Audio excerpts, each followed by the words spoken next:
Hello, darling friend.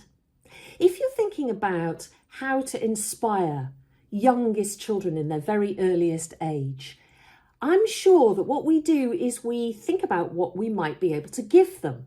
So stories or play, imagination, adventures, giving them a sense of wonder. But actually, I've come to realise that what we really need to do to start is not what we can give them, but to bring it back to us. We need to inspire ourselves first, because it's our energy, our curiosity and sense of wonder. These are the things that shape the young children in their earliest years. Their experience and how they learn and grow is so dependent on us, because children don't learn from what we say so much as what we do, and most importantly, who we are. They pick up on how we feel. Sometimes they feel what we feel.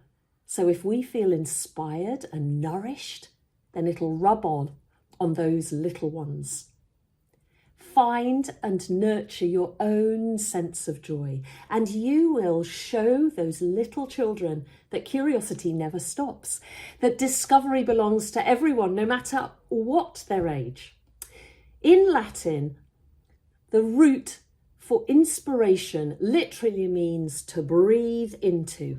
So, metaphorically, it's a giving of life, of ideas, of influence. If there's something that you wish you'd had as a child, the chances are you will want to give that to the little ones that you have in your care. But I would say to you, don't just give it to them, share it. If you wished that you'd had piano lessons, I've said this before, don't just sign them up for lessons. Start to learn yourself. It's never too late. And when you follow your own curiosity, your own happiness, that will be passed on to the little ones. It will open that capacity, that possibility in the little children.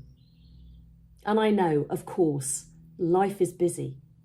Whether you're an educator, a librarian, a parent, your day is full.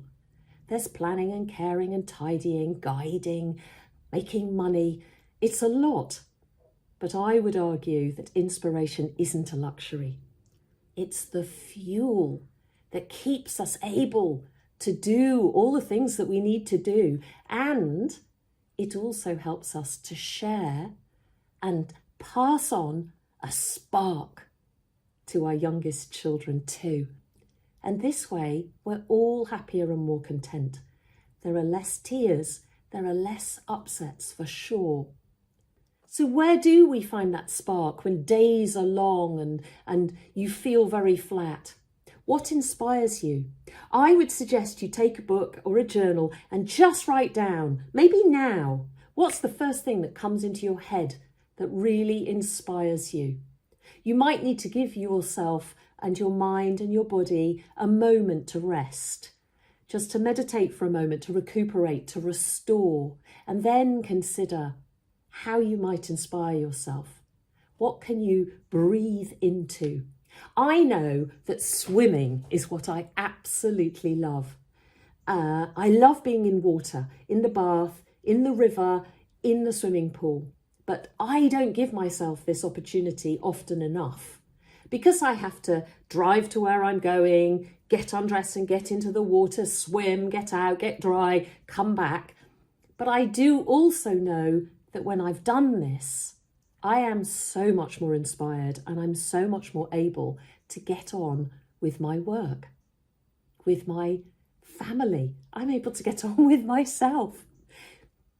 What is it that inspires you? This is a provocation for you. And then maybe do it. Here are 3 thoughts, suggestions maybe. The first one, change your environment and your routine. So you could alter your surroundings, take a break from your usual space, go into nature, head off for a walk. It could be a short walk, or simply just sit for a moment with your cup of tea, observe, listen, smell, just take it all in. You could tidy your home. I know that might not be inspiring at all, but once you have tidied it and you've rearranged the furniture or painted a wall, and just sit and admire it. That might be inspiring, or work from a different location. Second, engage with new experiences and people. Learn something new, for example, take up a new hobby, learn a new skill. Maybe just look online and explore a new topic, something that challenges your mind and provokes you. I've recently started to dry felt again after years and years and years, and it's so restful and relaxing for me in the evenings just to do something with my hands and let my brain just relax. Or talk to people, have conversations with friends, with family, strangers even. Get a new perspective. A friend of mine recently said that as she's travelling home on the train, she started to have just a couple of minutes interaction with a stranger. And she's found it really rewarding, and there have been some fantastic conversations that have opened up. Here's the third one. Enjoy creativity, inspiring content. Share a story with your family. Read a book, or share an oral story or a memory. You could read a magazine or a graphic novel, listen to a podcast, just something that's maybe on a new subject that you wouldn't normally engage with. You could listen to music, watch something new, a different type of film that you would never normally watch. Create a new playlist or watch an inspiring TED Talk. Go to a museum and just sit in front of one piece of art for maybe 15 minutes. Take photographs for yourself. Create your own art. Doodle.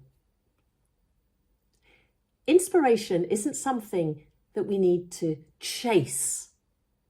We need to just breathe it in. You can be inspired when you just notice the laughter of children, or see the colours of the autumn or the spring. Any of these things, the wind in your hair, the connections that you make. When you walk down the road and just hear a conversation. Inspiration can often come when you're least expecting it, but I think inspiration comes when you just take a breath, when we just breathe a little. Because when we're very, very busy, it's very difficult to find that spark. But when we do find the spark, it just teaches our children, shows them how to live curiously, creatively, and with purpose. So today, again, my provocation to you, take a moment to yourself, maybe make a pledge to find one thing to inspire yourself today, this week, as often as you can, in as many ways as you can. Because when you inspire yourself, you'll inspire your children too, but mainly because you really deserve to take care of yourself. If you've enjoyed this video, please consider liking, commenting, sharing, maybe subscribing. I read all your comments and I use that feedback for future videos. Thank you for being part of the community. Whatever you do, go well. Keep sharing stories.